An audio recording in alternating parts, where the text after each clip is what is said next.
ইসলামের দুশ্মন না দুশ্মন নয়? জোরে বলুন, দুশ্মন না দুশ্মন নয়? কিন্তু ওই দুশ্মনটাকে চিনতে কারো বাকি আছে? জোরে বলুন, বাকি আছে? আপনারা আর আমার রাজ্যে যে বসে আছে এ ইসলামের দুশ্মন না বন্ধু? তারা তারা দুশ্মন বলছেন, হাত তুলে দেখান। জোরে বলুন, হাত তুলে দেখান। জোরে বলুন, হাত তুলে দেখান। তারা ইসলামের দুশ্মনকে সাপোর্ট করবে যারা, তারা কখনো ইমানদার থাকে না। সাপোর্ট করা মানে কি? দুশ্মনকে শক্তিশালী করা। শক্তিশালী হওয়া মানে ইসলামের ক্ষতি করবে। এই ইসলামের ক্ষতি করোকে তুমি যদি সাপোর্ট করো তাহলে তুমি ইসলামের ক্ষতি করো, তাই বলে কি তার মধ্যে ইমান থাকে? এই কথাটা বলাতে আজকাল মৌলভী সাহেবরা ফতোয়া খুঁজে পাচ্ছে না। আজকাল মৌলভী সাহেবরা ফতোয়া খুঁজে পাচ্ছে না। অনেকে আবার বলছে আমি মুক্তি নাকি ফতোয়া দেবো। শুনছেন না শোনেন? খুব সাবধান হও। এবারে চলে আসো রাসূলুল্লাহর হাদিসটা শুনে যাও। শুনবে না? আল্লাহ নবী বললেন, অন্যায় দেখলে হাত দিয়ে রোখো। কি দিয়ে রুখতে বলেছে? কি দেখলে? অন্যায় দেখলে হাত দিয়ে রোখো।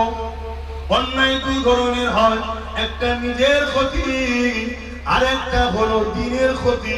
নিজের ক্ষতিটা হলো ছোট ক্ষতি, তুমি নিজের লস করলে।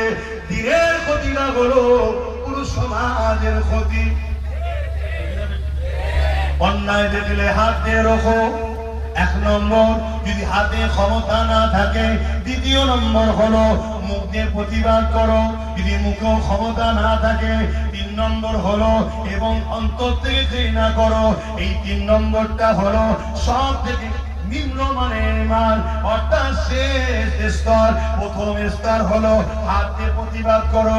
যদি কেউ অন্যায় দেখে হাত দিয়ে রোখে, তার ঈমান হলো 1 নম্বর ঈমান। দ্বিতীয় নম্বর হলো অন্যায় দেখেছে, মুখ দিয়ে প্রতিবাদ করেছে, তার ঈমান হলো 2য় নম্বরের ঈমান, 2য় স্তরের ঈমান। 3 নম্বর হলো মুখ দিয়ে প্রতিবাদ করতে পারেনি, অন্তর থেকে ঘৃণা করে দূরে সরে গেছে, এরও ঈমান আছে, কিন্তু ঈমানটা হলো 1 নম্বর শেষ স্তর, 3 নম্বর স্তর। এরপরে আর কোন স্তর নেই। অর্থাৎ অন্যায় দেখেছে, হাত দিয়েও প্রতিবাদ রোখেনি, মুখ দিয়েও প্রতিবাদ করেনি, অন্তর থেকে ঘৃণা করেনি, উপরন্তু অন্যায়কে সাপোর্ট করেছে, অন্যায়ের সাথ দিয়েছে, অন্যায়ের সহযোগিতা করেছে। আল্লাহ নবীর কথা অনুযায়ী অন্যায় দেখলে হাত দিয়ে রোখো, 1 নম্বর ঈমান, মুখ দিয়ে প্রতিবাদ করো। 2য় নম্বরের ঈমান, অন্তর থেকে ঘৃণা করো, 3য় স্তরের ঈমান। চতুর্থ কোন অপশন আল্লাহ নবী দেয়নি। এই তিনটের মধ্যে কোনটা যদি না থাকে, আল্লাহ নবী জানালে তার মধ্যে ঈমান নাই। এই 1 নম্বর হলো হাত দিয়ে রোখো, কিন্তু হাত দিয়ে রুখলো না। 2য় নম্বর মুখ দিয়ে প্রতিবাদ করো, প্রতিবাদ করলো না। 3 নম্বর হলো অন্তর থেকে ঘৃণা করো, ঘৃণা করলো না।